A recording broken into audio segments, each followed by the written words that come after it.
आज की क्लास में हम लोग चर्चा करेंगे कि राजभाषा हिंदी की संवैधानिक स्थिति क्या है। जैसा कि आप लोग जानते हैं पिछली क्लास में मैंने चर्चा किया था कि राजभाषा क्या होती है, राष्ट्रभाषा क्या होती है, दोनों में मूल अंतर क्या होता है, दोनों का क्या महत्व है, दोनों की क्या आवश्यकता है। इस पे विस्तार से चर्चा पिछली क्लास में की गई। उसी क्रम को आगे बढ़ाते हुए आज की क्लास में मैं राजभाषा हिंदी की संवैधानिक स्थिति के बारे में चर्चा करूंगा। यानी हमारे जो भारतीय संविधान है उसमें हिंदी को राजभाषा के रूप में किस तरह का स्थान प्राप्त है, कहाँ-कहाँ उसका किस रूप में उल्लेख किया गया है, इस पे हम लोग चर्चा करेंगे। यह जो विषय है आज का बहुत ही महत्वपूर्ण है, विभिन्न परीक्षाओं की दृष्टि से भी और सामान्य जानकारी की भी दृष्टि से, इसलिए आप लोग अंत तक बने रहेंगे तो इससे काफ़ी लाभान्वित हो सकते हैं। तो आइए मित्रों मैं चर्चा शुरू करता हूँ। तो सबसे पहले ये हम जानेंगे कि राजभाषा हिंदी की संवैधानिक स्थिति से तात्पर्य क्या होता है। संवैधानिक स्थिति से मतलब ये होता है कि राजभाषा के रूप में हिंदी का संविधान में कहाँ-कहाँ उल्लेख है, कौन-कौन से प्रावधान किए गए हैं संविधान में, जिसके द्वारा ये विदित होता है, ये जानकारी होती है कि हिंदी हमारे राष्ट्र की राजभाषा के रूप में काम करेगी। इसका उल्लेख कहाँ है?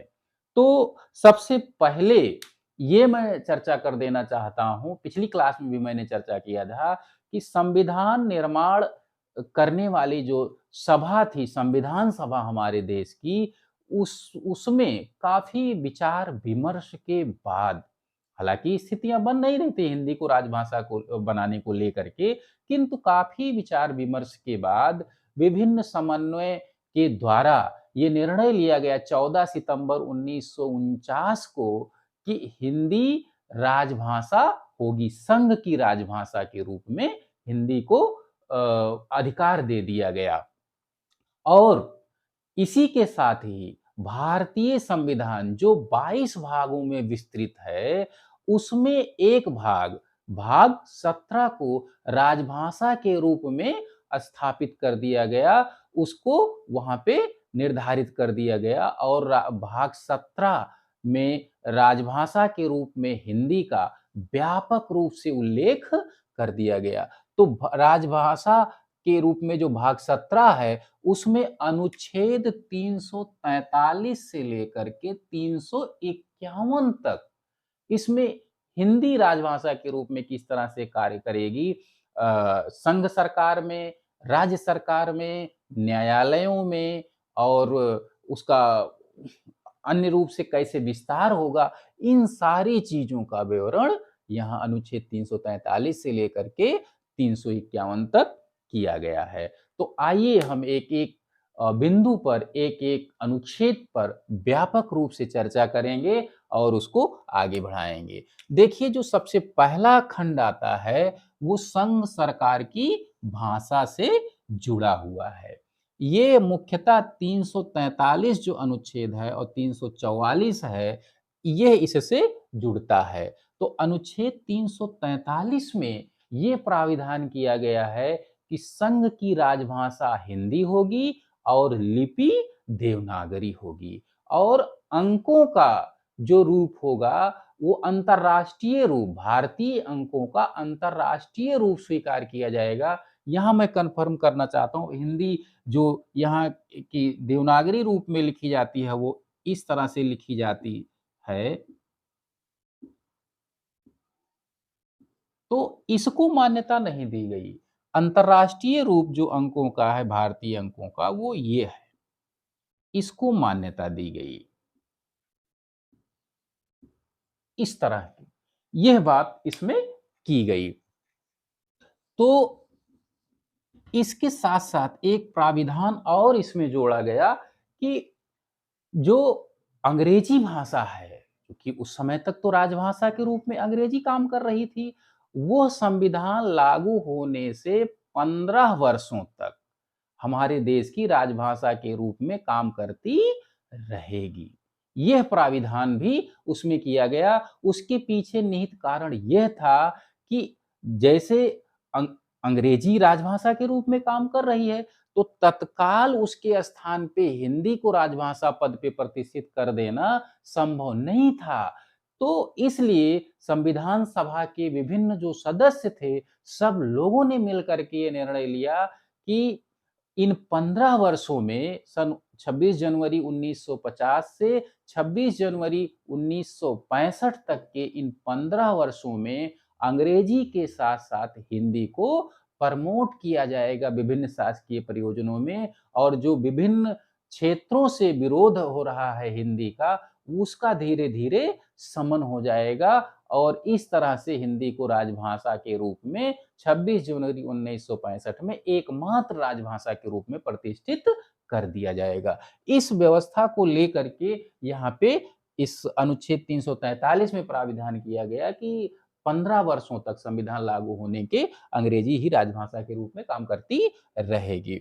अब जो अनुच्छेद 344 है, इसमें 2 तरह के प्राविधान किए गए मुख्यतः। एक तो 344 में राजभाषा आयोग के गठन का प्रावधान है, राजभाषा आयोग।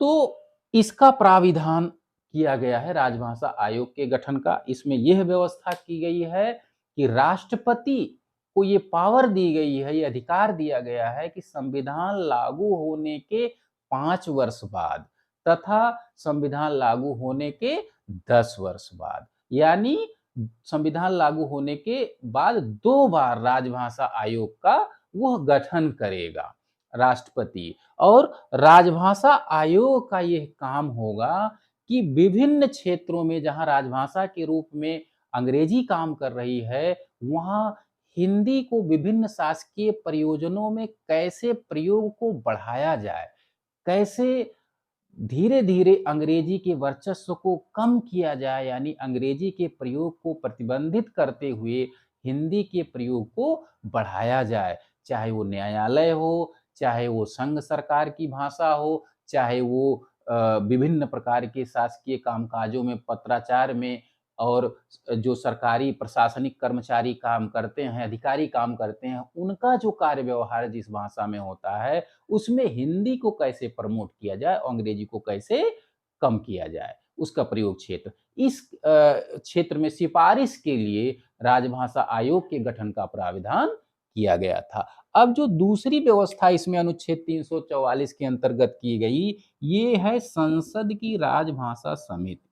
संसद की राजभाषा समिति।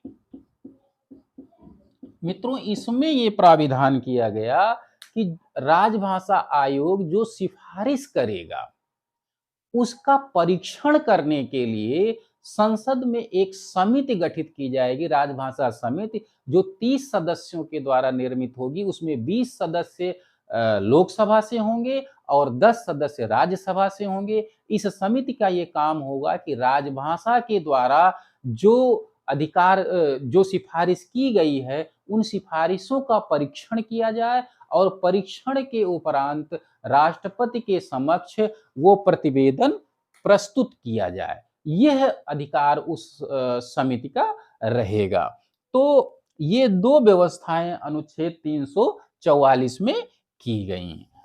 अब आगे हम देखते हैं कि अनुच्छेद 345 में क्या है। ये जो अनुच्छेद 345 है, ये है मुख्यतः 345 से लेकर के 347 तक, ये मुख्यतः जो राज्य सरकारें हैं भारत के विभिन्न राज्यों की, उनकी भाषा संबंधी व्यवस्था से, उनमें किस तरह की राजभाषा का प्रयोग होगा, मुख्यतः उससे जुड़ा हुआ है। तो सबसे पहले हम चर्चा करते हैं कि अनुच्छेद 345 में क्या प्राविधान है। अनुच्छेद 345 में प्राविधान है कि भारत के जो विभिन्न राज्य हैं, उनको अपने राज्य की राजभाषा को चुनने का अधिकार इसमें दिया गया है। इसमें ये व्यवस्था दी गई है कि राज्य विधानमंडल विधि के द्वारा, विधि सम्मत प्रक्रिया के द्वारा अपने राज्य की किसी भाषा को, या हिंदी को या अंग्रेजी को राजभाषा के रूप में दर्जा दे सकती है। और साथ ही साथ यह भी प्राविधान है इसमें कि अनुच्छेद 346 और 347 को ध्यान में रखते हुए अपने राज्य की किसी भाषा को, अन्य भाषा को दूसरी राजभाषा के रूप में भी दर्जा दे सकती है। तो ये प्राविधान अनुच्छेद 345 में किया गया है। अब अनुच्छेद 346 में क्या प्राविधान है? अनुच्छेद 346 भी इसी तरह से जुड़ा है राज्यों से, मुख्यतः कि एक राज्य से दूसरे राज्य में तथा एक राज्य से केंद्र सरकार के मध्य शासकीय प्रयोजनों के संदर्भ में विभिन्न प्रकार के जो पत्र व्यवहार या वैचारिक आदान प्रदान, नियम कानून व्यवस्था के संदर्भ में जो लिखा पढ़ी चलती है, वैचारिक आदान प्रदान और सब सारे कामकाज होते हैं, उसकी भाषा क्या होगी? उसमें ये प्राविधान किया गया है कि संघ द्वारा अधिकृत भाषा में पत्राचार होगा। ये व्यवस्था इसमें की गई है अनुच्छेद 346 में। और अनुच्छेद 347 में ये प्राविधान किया गया है कि यदि किसी राज्य की जनसंख्या का पर्याप्त वर्ग, यानी अधिकांश राज्य की जनसंख्या का अधिकांश जो जनसमूह है, वो ये मांग करता है कि हमारे द्वारा प्रयुक्त की गई, हमारे द्वारा बोली जाने वाली बोली को या भाषा को राज्य में दूसरी भाषा के रूप में मान्यता प्रदान की जाए, तो राष्ट्रपति के पास ये पावर है कि वो राज्य सरकार को निर्देश दे सकती है कि व्यापक जनभावना को देखते हुए उस समूह के लोगों की बोली को या भाषा को राज्य में दूसरी भाषा के रूप में मान्यता दी जाए। ये व्यवस्था अनुच्छेद 347 में की गई है। अब हम लोग आगे बढ़ते हैं। जो आगे वाला प्राविधान है वो उच्चतम न्यायालय तथा उच्च न्यायालयों की भाषा से जुड़ा हुआ है और इसके लिए अनुच्छेद 348 में प्राविधान किया गया है। अब अनुच्छेद 348 में ये प्राविधान किया गया है कि जब तक संसद विधि द्वारा कोई अन्य उपबंध ना कर दे, तब तक न्यायालयों यानी उच्च न्यायालय और उच्च न्यायालयों तथा उच्चतम न्यायालय की जो कार्यवाही है, संपूर्ण कार्यवाही, वो अंग्रेजी में ही संचालित होती रहेगी। संसद द्वारा अन्य उपबंध के संदर्भ में मुख्य बात यह है, चूंकि 15 वर्षों तक हिंदी को राजभाषा के रूप में, एकमात्र राजभाषा के रूप में कार्य करने का अधिकार नहीं दिया गया था। अंग्रेजी का प्रयोग पहले की तरह चलता रहता और हिंदी उसके साथ साथ काम करती, यह व्यवस्था दी गई थी। और इसमें यह कहा गया कि जब तक संसद ये व्यवस्था नहीं करेगी कि हिंदी एकमात्र भाषा के रूप में, राजभाषा के रूप में कार्य करेगी, तब तक उच्च न्यायालय तथा उच्चतम न्यायालय की जो कार्यवाही है वो अंग्रेजी में ही चलती रहेगी। तो ये व्यवस्था इसमें की गई। हालांकि इसमें एक प्राविधान और जोड़ा गया है कि यदि किसी राज्य का राज्यपाल वहाँ की राजभाषा या वहाँ की किसी क्षेत्रीय भाषा को उच्च न्यायालयों में प्रयोग करने का अधिकार देना चाहता है, अधिकृत करना चाहता है, तो वो राष्ट्रपति की पूर्व सहमति से या ऐसा कर सकता है, किंतु उसमें भी कंडीशन है, ये उसमें शर्त है कि हिंदी अंग्रेजी के साथ साथ उस भाषा, यानी जो वो भाषा रहेगी वहां जिसमें वो अधिकृत करेगा राज्यपाल, उसके साथ साथ अंग्रेजी में का भी व्यवहार चलता रहेगा और अंग्रेजी वर्जन ही उसका, अंग्रेजी जो विभिन्न न्यायिक कार्यवाहियां होंगी उस उच्च न्यायालय में, उसका अंग्रेजी वर्जन ही प्रामाणिक माना जाएगा। यह व्यवस्था अनुच्छेद 348 में की गई।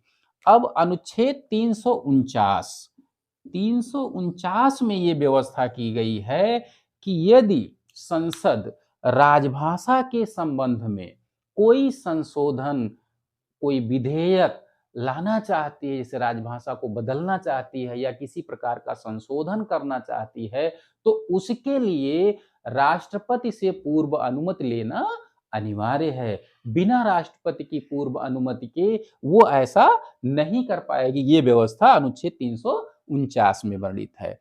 अब आइए देखते हैं ये जो अनुच्छेद 350 और 51 है, इसमें राजभाषा संबंधी कुछ विशेष निर्देश दिए गए हैं। खास करके जो अनुच्छेद 350 है, इसकी बात हम करते हैं, तो इसमें 2 खंड हैं, अनुच्छेद 350 का और 350 खा। अब जो 350 का है, इसमें भाषाई ये अनुच्छेद पूरा जो 350 है, ये भाषाई अल्पसंख्यकों के अधिकारों की रक्षा के लिए मुख्यतः बनाया गया है। इसमें अनुच्छेद 350 का में ये व्यवस्था की गई है कि जो भाषाई अल्पसंख्यक हैं, उनको प्राथमिक शिक्षा अपनी मातृभाषा में ग्रहण करने का अधिकार दिया गया है। यानी कोई भी भाषाई अल्पसंख्यक समूह है, तो वो अपनी प्राथमिक शिक्षा अपनी मातृभाषा में ग्रहण कर सकेगा, वो अधिकार इसमें दिया गया, वो प्राविधान इसमें किया गया है। और जो अनुच्छेद 350 खा में जो प्राविधान है, वो यह प्राविधान है कि भाषाई अल्पसंख्यक समूह के हितों की रक्षा के लिए एक अधिकारी की नियुक्ति की जाएगी, किसी प्राधिकारी की नियुक्ति की जाएगी, जो भाषाई अल्पसंख्यकों के हितों की रक्षा कर सके। तो ये अनुच्छेद 50 का और खा में यह व्यवस्था की गई है। अब अगला जो अनुच्छेद आता है 351, बहुत ही महत्वपूर्ण अनुच्छेद है ये अनुच्छेद 351। इसमें मुख्यतः ये प्राविधान किया गया है कि संघ का यह कर्तव्य होगा कि वो हिंदी के प्रचार प्रसार को बढ़ाए, ताकि जो भारत की सामाजिक संस्कृति है, उसके सभी तत्वों को अभिव्यक्त करने के योग्य हो जाए हिंदी। और सामाजिक संस्कृति से मतलब यह है कि भारत में विभिन्न संस्कृतियों के लोग निवास करते हैं और विभिन्न प्रकार की बोलियों का वो उपयोग करते हैं। तो हिंदी को इस तरह से प्रचारित, प्रसारित और संशोधित किया जाए, उसको परिमार्जन किया जाए कि जितनी भी बोलियां, भाषाएं भारत में प्रचलित हैं, उसकी जो प्रकृति है उन बोलियों, भाषाओं की, उसकी शैली जो है, उसके विभिन्न प्रकार के शब्द हैं, लोकोक्तियां, मुहावरे हैं, उसको हिंदी भाषा आत्मसात करे। और यह आत्मसातीकरण की प्रक्रिया उस सीमा तक होनी चाहिए हिंदी भाषा में, जहां तक उसकी मूल प्रकृति में न बदले। अर्थात हिंदी भाषा अपनी मूल प्रकृति को बचाए रखते हुए भारत की अन्य भाषाओं के जो प्रमुख तत्व हैं, उनको ग्रहण करे, ताकि वह भारत की विभिन्न संस्कृतियों के जो समूह के लोग हैं, उन सभी की भावनाओं को, संवेदनाओं को अभिव्यक्त करने की क्षमता हासिल कर सके।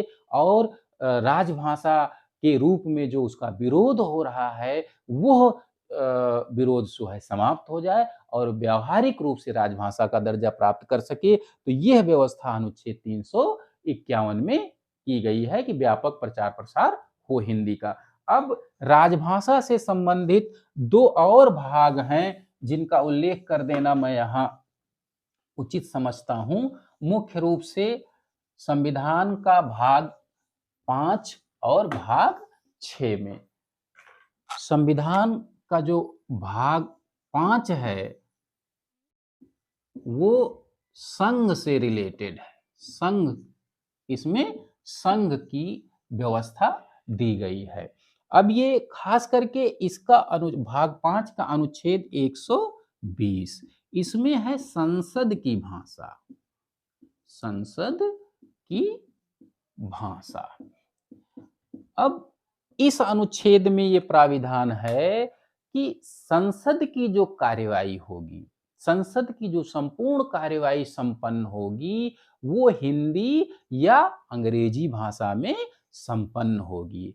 किंतु इसके साथ एक शर्त जुड़ी हुई है, यदि संसद का कोई सदस्य अपनी बात हिंदी या अंग्रेजी में रखने में सक्षम नहीं है, तो लोकसभा की स्थिति में लोकसभा अध्यक्ष की अनुमति से तथा राज्यसभा की स्थिति में राज्यसभा सभापति की अनुमति से अपनी बात संसद में, अपनी बात अपनी मातृभाषा में रख सकता है। ये प्राविधान अनुच्छेद 120 के अंतर्गत किया गया है। और जो अगला प्राविधान है वो भाग 6 से रिलेटेड है, संविधान के भाग 6। इसमें राज्य से रिलेटेड है, राज्य से जुड़ा हुआ है, ये राज्य का प्राविधान इसमें किया गया है। और इसमें मुख्यतः अनुच्छेद 210 में विधान मंडलों की भाषा के बारे में उपबंध है, विधान मंडलों की भाषा। इसमें विधानमंडलों की भाषा के संदर्भ में उपबंध है अनुच्छेद 210 में कि जो भी राज्य के विधानमंडल हैं उसमें जो कार्यवाही होगी उस राज्य की राजभाषा में, क्योंकि कई एक से अधिक राजभाषाएं हो सकती हैं, उनमें हिंदी में या अंग्रेजी में संपन्न होगी। किंतु वहां भी एक शर्त है कि यदि वहां का कोई विधानसभा सदस्य या विधान परिषद सदस्य अपनी बात इन भाषाओं में यानी हिंदी, अंग्रेजी या वहाँ की राजभाषा में रखने में असमर्थ है, तो विधानसभा अध्यक्ष तथा विधान परिषद अध्यक्ष की अनुमति से वो अपनी मातृभाषा में अपनी बात रख सकता है। ये प्राविधान अनुच्छेद 210 में किया गया है और जो कि भाग 6 में जुड़ा हुआ है। तो इस प्रकार हम देखते हैं कि राजभाषा की जो संवैधानिक स्थिति है वो मुख्य रूप से भाग 17 में दी गई है और आंशिक रूप से भाग 5 और भाग 6 में इसका उल्लेख किया गया है। राजभाषा हिंदी की संवैधानिक स्थिति की चर्चा करने के उपरांत उसी कड़ी को आगे बढ़ाते हुए मैं राजभाषा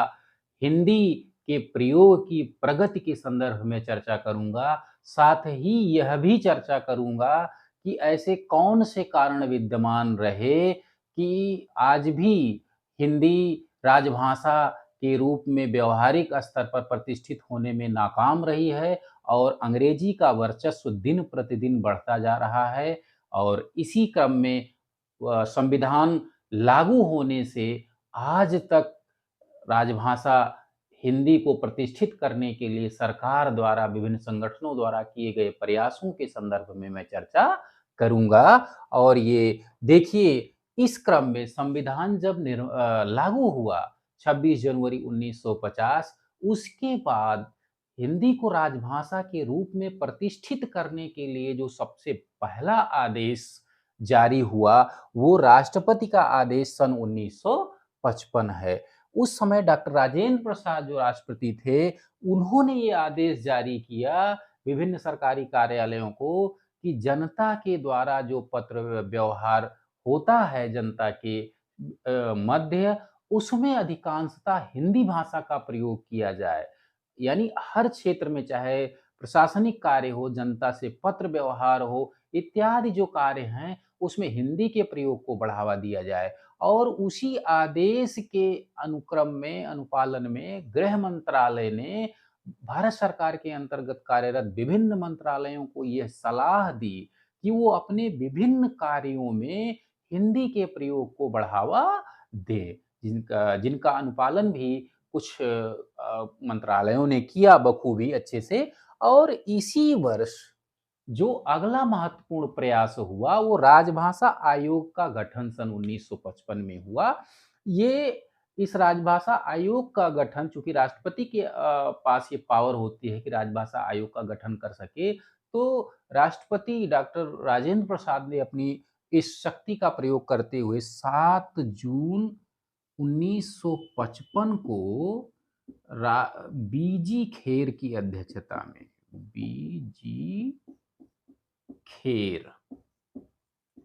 बीजी खेर की अध्यक्षता में राजभाषा आयोग का गठन किया। और राजभाषा आयोग का जो गठन किया गया हिंदी के प्रयोग को विभिन्न शासकीय प्रयोजनों में आगे बढ़ाने के लिए, उसको प्रमोट करने के लिए, उसका प्रतिनिधित्व बढ़ाने के लिए, तो उसमें राजभाषा आयोग ने जो महत्वपूर्ण सिफारिशें की उसमें ये था कि पारिभाषिक शब्दावली निर्माण की प्रक्रिया को तेज किया जाए। जो पहला उसकी सिफारिश थी, पारिभाषिक शब्दों के निर्माण की प्रक्रिया को तेज किया जाए, पारिभाषिक शब्द निर्माण की प्रक्रिया। पारिभाषिक शब्द का मतलब होता है कि जो जिन शब्दों का अर्थ निश्चित एवं पारिभाषिक होता है, उनका अर्थ किसी भी परिस्थिति में चाहे वो परिक्त हो वो शब्द, उनका अर्थ वही रहता है, वो बदलता नहीं। ऐसे शब्दों को पारिभाषिक शब्द कहा जाता है,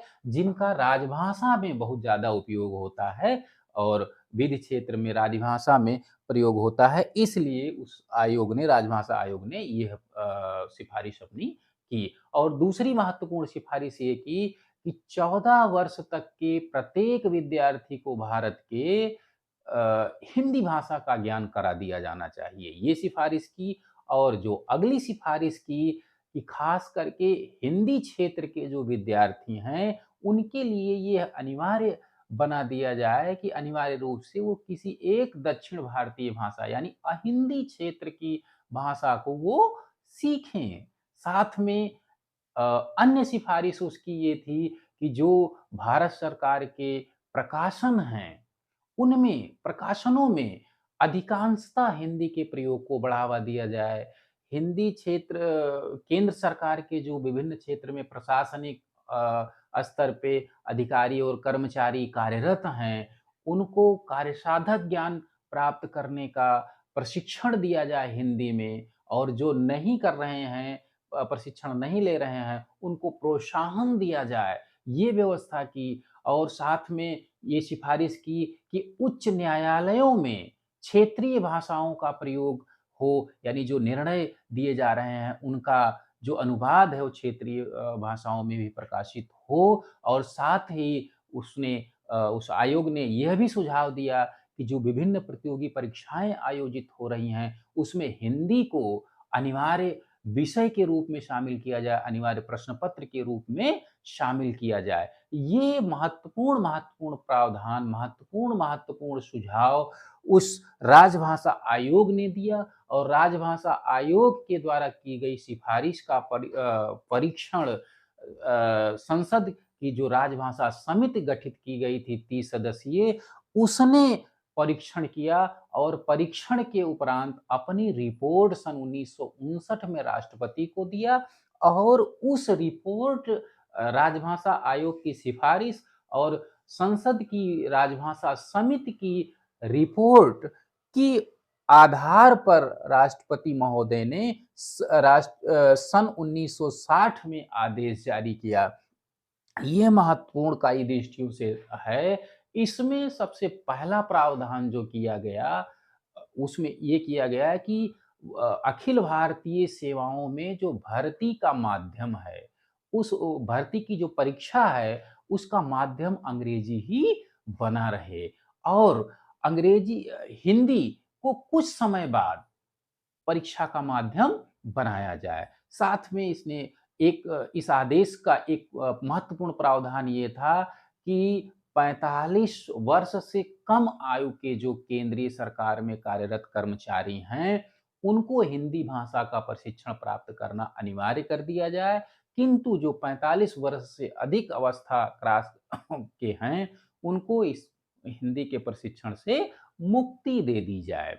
और साथ में एक और महत्वपूर्ण प्रावधान इन्होंने किया कि इस क्षेत्र में राजभाषा से संबंधित वैज्ञानिक एवं तकनीकी शब्दावली के निर्माण के लिए एक वैज्ञानिक एवं तकनीकी शब्दावली आयोग की स्थापना की जाए। इस दिशा में सन 1961 में वैज्ञानिक एवं तकनीकी शब्दावली आयोग की स्थापना हुई। वैज्ञानिक एवं तकनीकी शब्दावली आयोग, ये कई बार परीक्षाओं में पूछा गया है।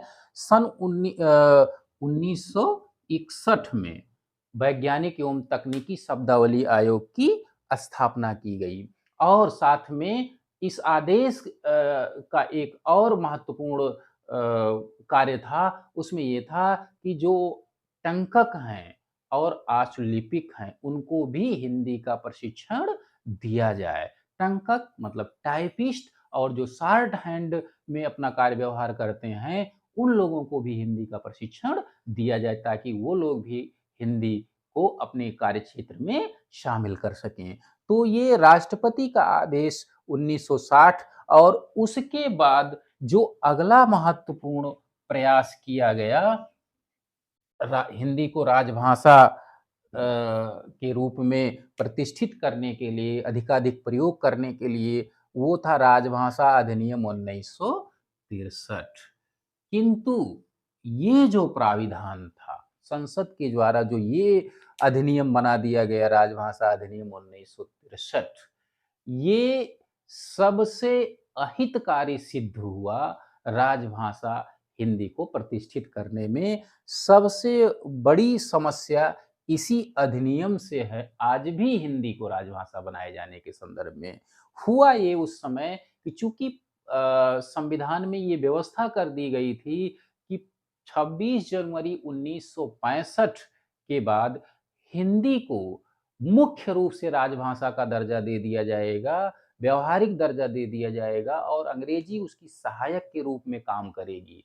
इस बात को केंद्र में रखते हुए, इस बात से नाराज अहिंदी भाषी क्षेत्र के जो राज्य हैं, खास करके तमिलनाडु और पश्चिम बंगाल के लोगों में विद्रोह की भावना तेज हो गई हिंदी भाषा को लेकर के। और ये विद्रोह इतना बढ़ा कि हिंदी क्षेत्र के लोग भी उसका प्रतिरोध करने लगे।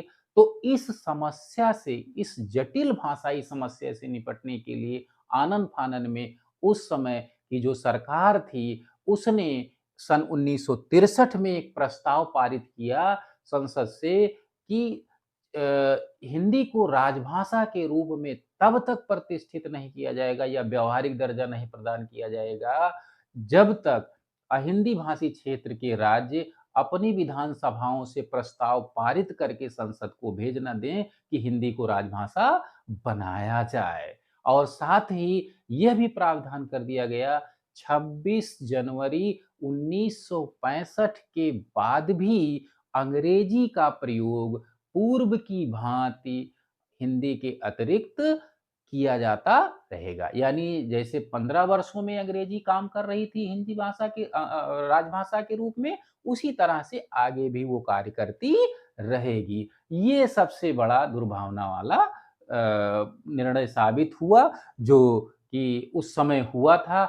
इस संदर्भ में मैं एक कहावत प्रस्तुत करना चाहता हूँ कि काहे नौमन तेल होगा, काहे राधा नाचेगी। ये कहावत उस पे चरितार्थ हुई कि किस लिए, किस कारण से, अर्थात क्यों हिंदी भाषी क्षेत्र के राज्य अपनी विधानसभाओं से प्रस्ताव पारित करके संसद को भेजेंगे कि हिंदी को राजभाषा बनाया जाए, और काहे वो हिंदी व्यवहारिक रूप से राजभाषा के रूप में प्रतिष्ठित होगी। तो वो जो कहावत है वो पूरी तरह से इस पे चरितार्थ हो रही है।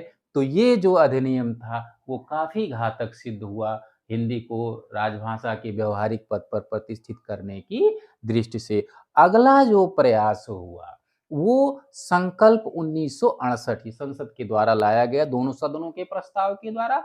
इसमें जो मुख्य बात की गई वो था त्रिभाषा सूत्र।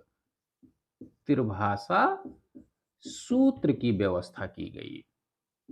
इस त्रिभाषा सूत्र के अंतर्गत यह प्रावधान किया गया कि भारत के प्रत्येक विद्यार्थी को कम से कम 3 भाषाओं का ज्ञान कराना आवश्यक होगा, अनिवार्य होगा। पहली भाषा जो उसकी होगी मातृभाषा होगी, जिसमें वो प्राथमिक शिक्षा ग्रहण करेगा। दूसरी भाषा जो माध्यमिक स्तर पर 2 अन्य भाषाओं का ज्ञान कराना होगा, उसमें एक तो अंतर्राष्ट्रीय भाषा होगी, वो अंतर्राष्ट्रीय भाषा के रूप में अंग्रेजी का अध्ययन करेगा।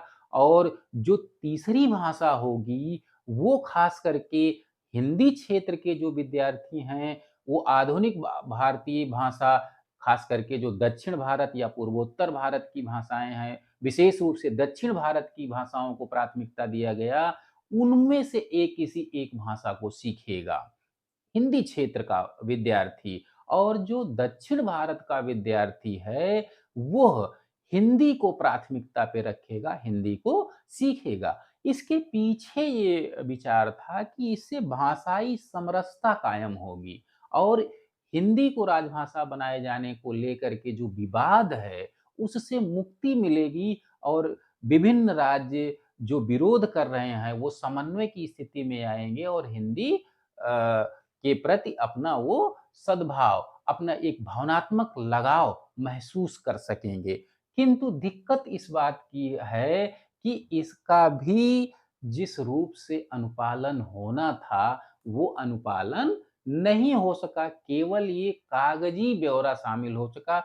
न हिंदी क्षेत्र के विद्यार्थी दक्षिण भारत की कोई भाषा सीखने को प्राथमिकता में रखे और न दक्षिण भारत के विद्यार्थी हिंदी को सीखने के लिए आगे आए। इसलिए यह भी मामला जो है वो गर्त में ही, यानी वो पर्दे के पीछे ही पड़ा रहा। ये मूल अभी ये रह करके ये विवाद उठता रहता है। अभी राष्ट्रीय शिक्षा नीति 2020 जब लागू की गई, तब भी इस प्राविधान को अनिवार्य करने की बात की गई, तो दक्षिण भारत और पूर्वोत्तर भारत के राज्यों में इसका विरोध होने लगा। अंततोगत्वा फिर कदम पीछे हटाना पड़ा बार-बार। अभी कुछ समय पहले भी तमिलनाडु में भाषा को लेकर के विवाद हुआ, तो ये स्थितियां बनी रही। संकल्प 1968 से भी ये संभावना नहीं बन सकी। अगला जो प्राविधान किया गया राजभाषा बनाए जाने को लेकर, राजभाषा को प्रतिष्ठित करने के लिए हिंदी के रूप में, उसमें राजभाषा नियम 1976 लाया गया। इसके अंतर्गत खास करके जो केंद्र सरकार के सरकारी कार्यालय हैं, केंद्र सरकार के निगम हैं और जो कंपनियां हैं, उनके लिए विशेष प्रावधान किया गया और इसके लिए भारत के जितने भी राज्य हैं, उनको 3 श्रेणियों में बांटा गया: का वर्ग, खा वर्ग, गा वर्ग। गा वर्ग।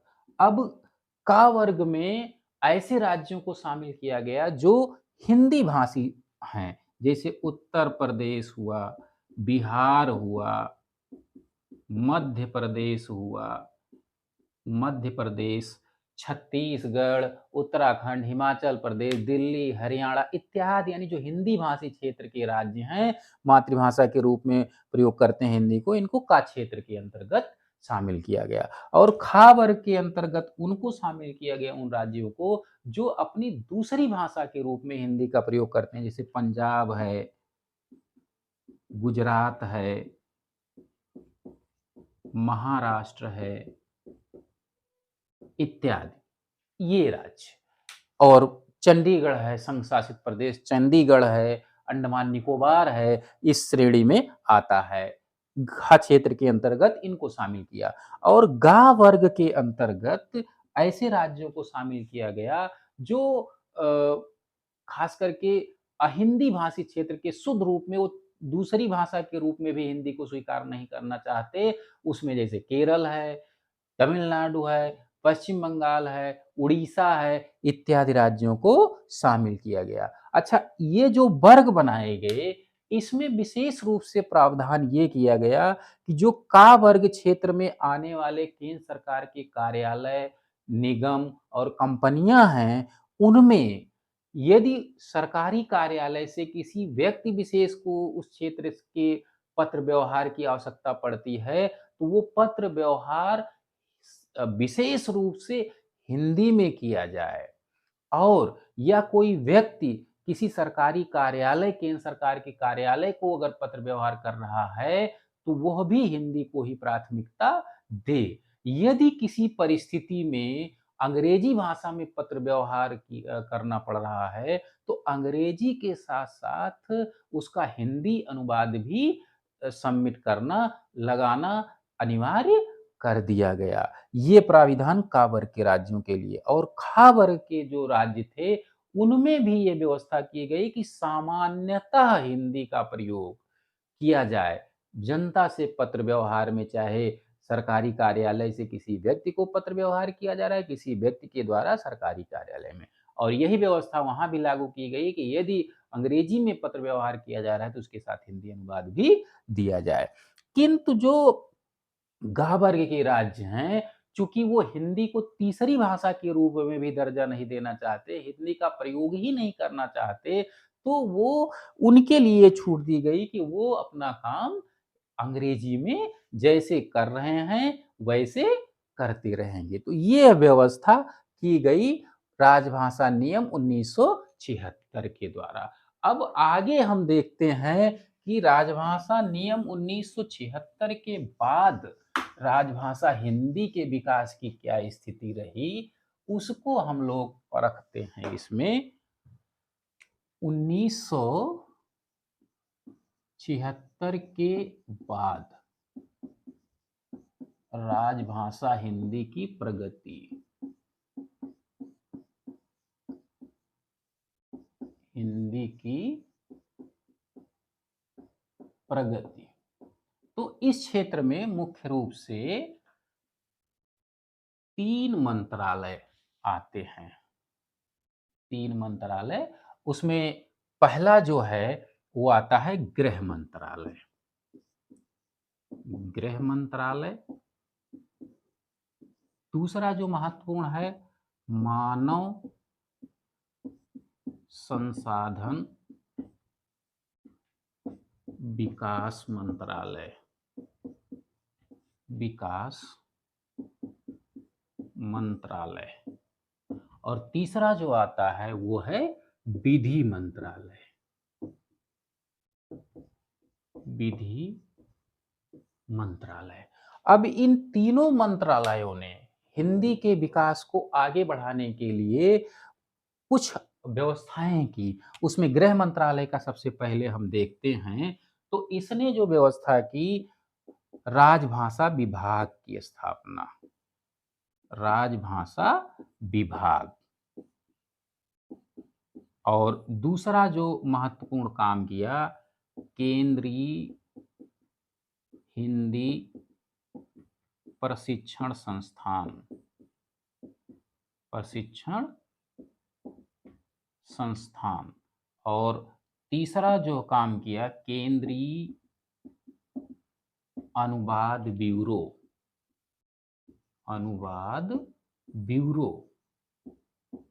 ये 3 महत्वपूर्ण काम हुए। राजभाषा विभाग की स्थापना हुई, केंद्रीय हिंदी प्रशिक्षण संस्थान की स्थापना हुई, केंद्रीय अनुवाद ब्यूरो की स्थापना हुई।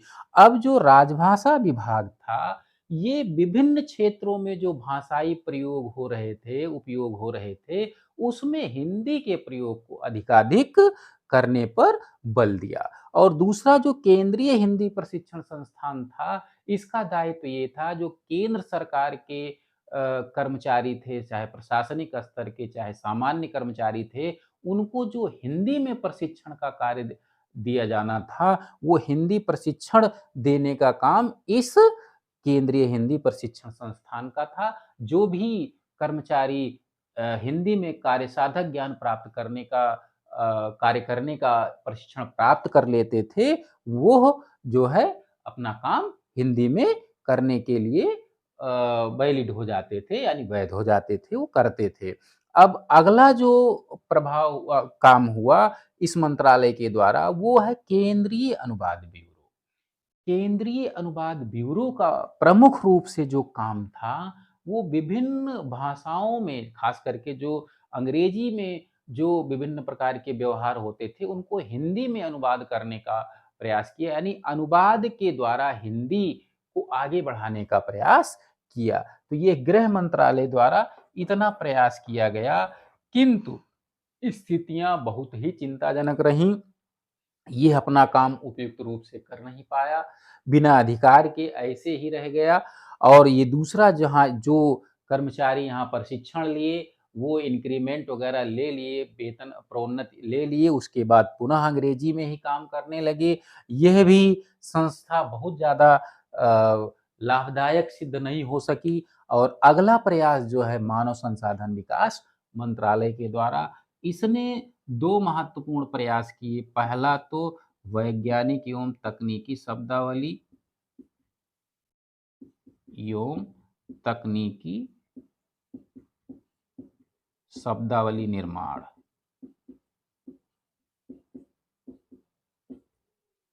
का काम किया। और दूसरा जो काम किया, दूसरा जो था केंद्रीय हिंदी निदेशालय की स्थापना, हिंदी निदेशालय की स्थापना। अब जो ये वैज्ञानिक एवं तकनीकी शब्दावली निर्माण का काम दायित्व सौंपा, इसमें राजभाषा के क्षेत्र में जो हिंदी को प्रतिष्ठित करने के लिए जो वैज्ञानिक एवं तकनीकी शब्दावली से सुसज्जित करने की व्यवस्था थी, तो उसमें इसने वो दायित्व निभाया कि वैज्ञानिक एवं तकनीकी क्षेत्र की शब्दावलियों का भी अधिकाधिक हिंदी में प्रयोग, हिंदी में ऐसे शब्दों का गठन, आत्मसातीकरण की प्रक्रिया को अपनाया। और दूसरा जो केंद्रीय हिंदी निदेशालय था, इसका प्रमुख काम ये था कि हिंदी साहित्य या हिंदी भाषा से संबंधित विभिन्न प्रकार की पुस्तकों के प्रकाशन का दायित्व था, ताकि हिंदी का वर्चस्व बढ़ता जाए। और जो दूसरा महत्वपूर्ण कार्य था, हिंदी क्षेत्र में, हिंदी भाषा में शोध कार्य को आगे बढ़ाना। यह भी जो वास्तव में इनसे उम्मीद थी जिस कार्य की, वो उतना लाभदायक सिद्ध नहीं हो सके। और ये जो विधि मंत्रालय का काम है, विधि मंत्रालय के अंतर्गत विधायी आयोग की स्थापना की गई, विधायी आयोग।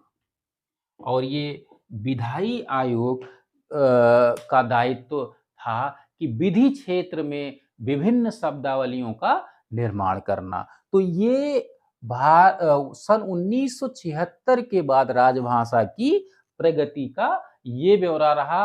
आगे की प्रगति अभी हाल ही में हमारे देश के माननीय राष्ट्रपति श्री रामनाथ कोविंद जी ने सन 2017 में यह आदेश जारी किया, ये निर्देश दिया सर्वोच्च न्यायालय और उच्च न्यायालय को कि जो भी निर्णय दिए जाएं, उसका क्षेत्रीय भाषाओं में उसकी अनुवादित प्रति भी उपलब्ध कराई जाए, प्रमाणित प्रति।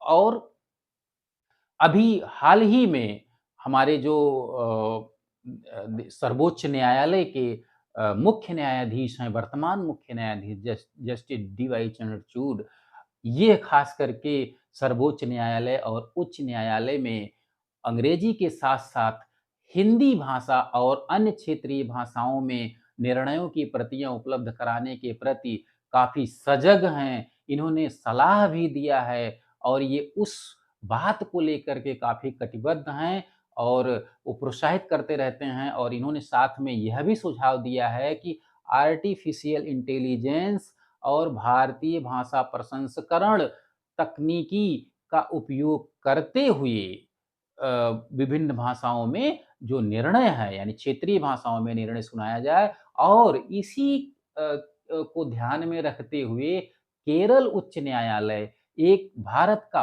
पहला न्यायालय बन गया है, पहला उच्च न्यायालय बन गया है जो क्षेत्रीय भाषाओं में निर्णय सुनाया, या निर्णय सुनाया। और इस क्रम को यदि आगे बढ़ाया जाता है तो न्यायालयों में हिंदी का और अन्य क्षेत्रीय भाषाओं का वर्चस्व बढ़ेगा और अंग्रेजी का वर्चस्व टूटेगा। और कई मामलों में इसी क्रम में ये तो सुप्रीम कोर्ट के मुख्य न्यायाधीश के द्वारा किया गया बहुत महत्वपूर्ण पहल है, किंतु एक बाधा इसके पहले उत्पन्न हुई थी सन 1971 में, जब मधुलिमय बनाम वेदमूर्ति मामले में सुप्रीम कोर्ट ने प्रार्थी को अपनी बात हिंदी में रखने के लिए मना कर दिया था। जबकि होना यह चाहिए कि जो भी व्यक्ति अपनी बात विभिन्न भाषाओं के क्षेत्र का है, अपनी बात रखना चाहता है, उसके लिए हिंदी अनुवादकों की, त्वरित हिंदी अनुवादकों या त्वरित क्षेत्रीय भाषाओं में अनुवादकों की व्यवस्था होनी चाहिए,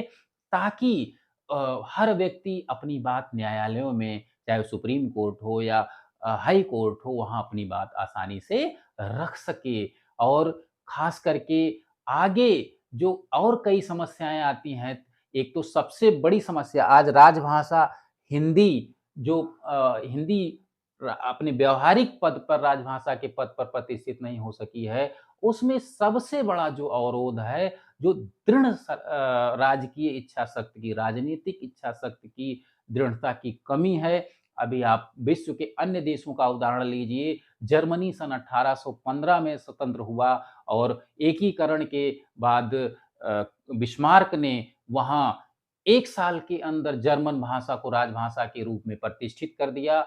सन 1917 में रूसी क्रांति हुई, वहाँ सबसे पहला मुख्य काम ये हुआ कि जर्मन भाषा को राजभाषा से हटा करके वहाँ पे रूसी भाषा को प्रतिष्ठित कर दिया। और इज़राइल का हम उदाहरण लेंगे, हिब्रू भाषा जो वहाँ की मूल भाषा से लगभग 2000 सालों से वो उपेक्षित रही, किंतु एक समय ऐसा आया कि हिब्रू को बहुत ही जल्दी, बहुत ही कम समय में राजभाषा के रूप में प्रतिष्ठित कर दिया गया।